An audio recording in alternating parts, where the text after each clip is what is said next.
I think we're coming to a point of 2 years where we're going to see a lot of massive change happening. You've got now, as I've said, so much frequency just being beamed, and it's keeping everybody dumbed down. It's like meditation. If you meditate constantly, you'll spend a lot of time in the alpha state, so you become very suggestible. If they blast a frequency at you become very suggestible, and they have the technology to do this. And I don't think that it's all conspiratorial, and there has to be a level of control. Unfortunately, the underlying part of all this is that there's been sellout happening all the way along, and I think it is part of a master plan, but I don't think that it's necessarily being put together by bad, rotten and evil people. But you can trace a lot of this way back to the 30s. I'm going to read something now, because I'm going to jump from economies to medicine if I can, which are a significant, the drug companies are a significant part of the world's economy now, because they're owned primarily by the petro-chemical companies. So we're down to 6 major corporations now have bought everything. So they had to get us down here. Now, we had a Prime Minister over here, and there was one in New Zealand. The Prime Minister here was Gough Whitlam, and the one in New Zealand was Norm Kirk. Those two men got together and they decided between these two countries that we didn't need the powers that be. Norm Kirk mysteriously, even though he was a fitness freak, dropped dead of a heart attack behind his desk, and everybody knows what happened to Gough Whitlam. So they got removed because they were thorns in the side. We don't have the population, unfortunately, down here to stand up for ourselves, and we've got little Johnny Howard being led along by the air to whatever wall they want to bounce him off, and it really doesn't matter anymore. And you've got, I remember watching him when the GST was being introduced, and Brian Harradine was refusing to sign, and it was the last signature that they needed. And Harradine, I thought he was one of the last honest politicians out of Tasmania, and eventually he signed it.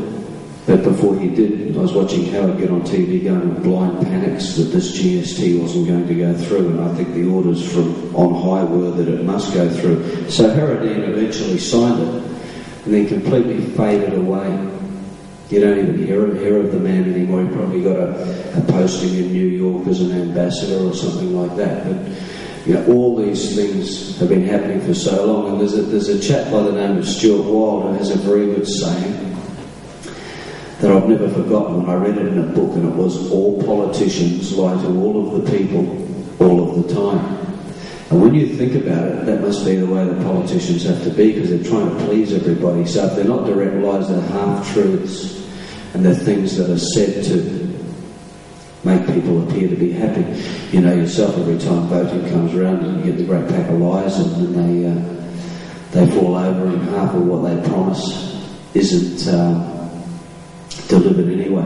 But I want to read something here about what happened in Germany that we never heard about in the mainstream newspapers. I cut this out about 4 years ago, and this is the pharmaceutical companies going back to pre-World War II times, and how they were set up by the Rothschilds and the Rockefellers, the Germans. Hitler was evaluated by a chap called Ivy Lee, who was sent by the Rockefellers 4 years before the Second World War started. So the Americans, or the Rockefellers and the Rothschilds, put Hitler into place. Ivy Lee was a PR man who was sent there to evaluate whether he would be a compliant and good chancellor. They had a huge corporation that made pharmaceuticals called IG Farbenhausen. It's now called IG Farben.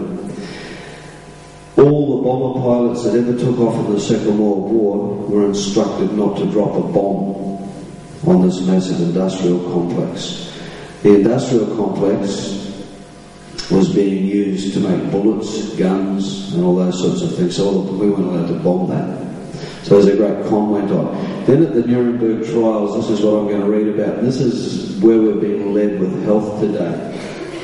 It starts off and it says, opponents of the Codex Alimentarius, the United Nations body currently preparing legislation effectively outlaw all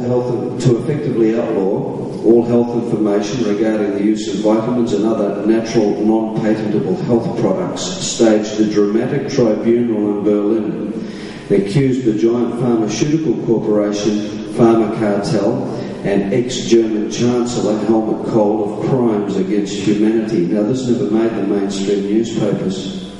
The proceedings of the tribunal were formalised and then submitted to the International Court of Justices and other courts around the world. The following is an extract from the Berlin Tribunal. Throughout the 20th century, the pharmaceutical industry was built and organised with the goal to control the healthcare system of nations by systematically replacing natural, non-patentable therapies with patentable and therefore profitable synthetic drugs. The architects of the pharmaceutical industry were unscrupulous entrepreneurs and financiers who, from the beginning of this industry, had defined the human body and the diseases it hosts as their marketplace. As a result of the systemic takeover of the healthcare system by nationally and internationally operating pharmaceutical corporations, billions of people in almost all countries of the United Nations have been paying trillions of dollars for pharmaceutical drugs that can neither prevent nor cure and will often cause disease. The governments, the economic and social sectors of all industrialised countries are currently held hostage by the ill-conceived and criminal practices of pharmaceutical corporations. A particular example is the Federal Republic of Germany, the leading export nation of such pharmaceutical products in the world. Throughout the 20th century, the German pharmaceutical corporations Hoechst, Bayer and BASF have determined the fate not only of that country, but also the fate and health of the entire world. In an effort to control the global chemical and pharmaceutical markets, these corporations formed the IG Farben cartel already at the beginning of this century. They sponsored the rise of Hitler to power and were the driving economic force behind the Second World War and Hitler's effort to conquer the world. Hoechst, Bayer and BASF were the organisers of the giant pharmaceutical industrial plant IG Auschwitz, using their forced labour camp, the concentration camp Auschwitz, the largest crime site of human history. At the 1947 Nuremberg trial, 24 of the managers of Hoechst, Bayer and BASF and other IG Farben executives were accused of the following crimes against humanity: planning and leading the war, mass murder, conducting criminal experiments on innocent inmates of concentration camps, grand theft, plundering, slavery and many other crimes. The US lead prosecutor Telford Taylor said in the Nuremberg tribunal against these IG Farben executives, not the Nazi lunatics, but these men accused here are responsible for this war. And if they are not punished for these crimes, the harm they will do to future generations is much greater than Hitler could ever have done if he was still alive. The IG Farben cartel was dismantled and split by the Nuremberg trial into the daughter companies Hoechst, Bayer and BASF. With the help of Nelson Rockefeller, their former business partner and US Undersecretary of State after the war, all convicted IG Farben managers were released from prison in 1952 and immediately resumed positions in the highest levels of German industry.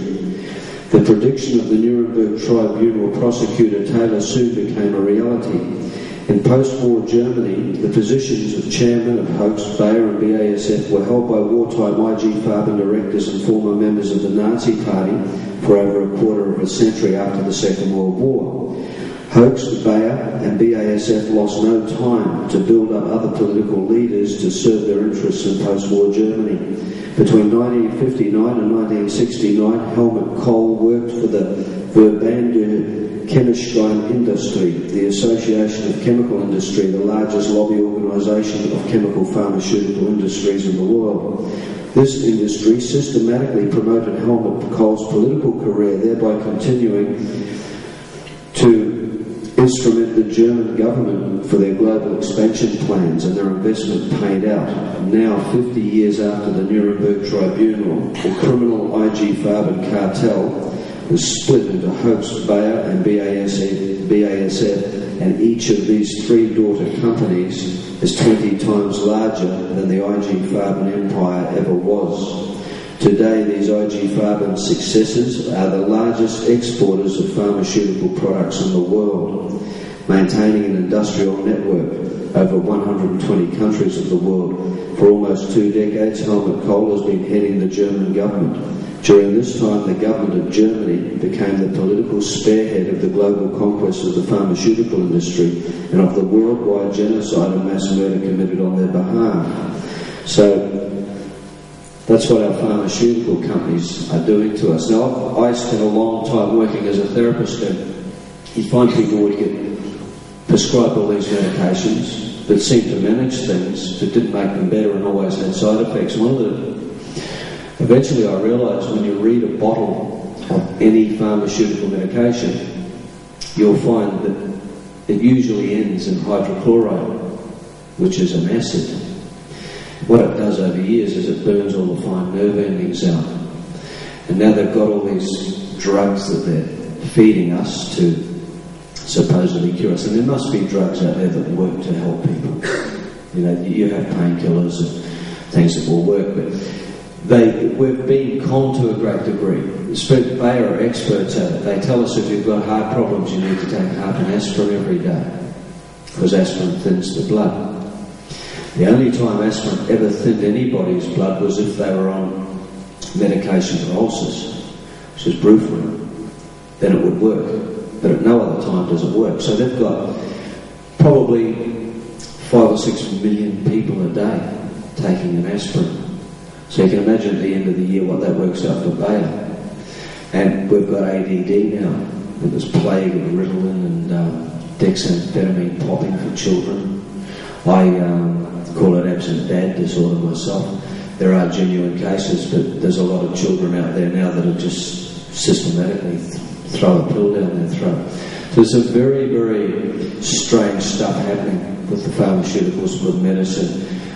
And it's funny how the government always seems to have so many billions of dollars to hand to them, and so many billions of dollars for research. And we have the cure for cancer, this endless hunting for the cure for cancer. Give us some more money, give us some more money, give us some more money.